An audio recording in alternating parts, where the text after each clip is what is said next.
বন্ধুরা, আমি মৌমিতা ইউএসএ বেঙ্গলির পরিবারের পক্ষ থেকে জানাই সবাইকে নমস্কার। তো আমি এসেছি আর একটা নতুন একটা ভিডিও নিয়ে। এটা হচ্ছে মসকিউটো প্ল্যান্ট।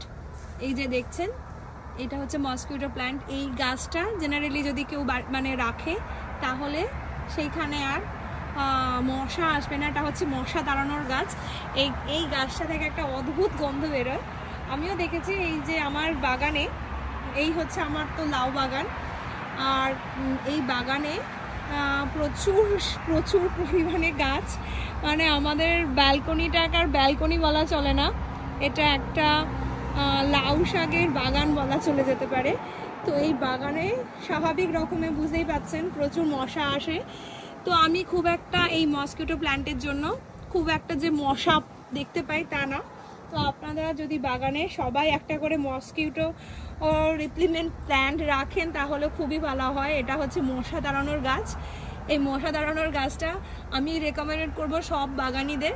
তো এই গাছটা যদি রাখেন তাহলে অত আর মশা হবে না। এই যে মশার গাছটাকে জাস্ট একটু নাড়িয়ে দিলে একটা অদ্ভুত গন্ধ বেরোয়, সেখানে মশা অতটা আর হয় না আমার বাগানে।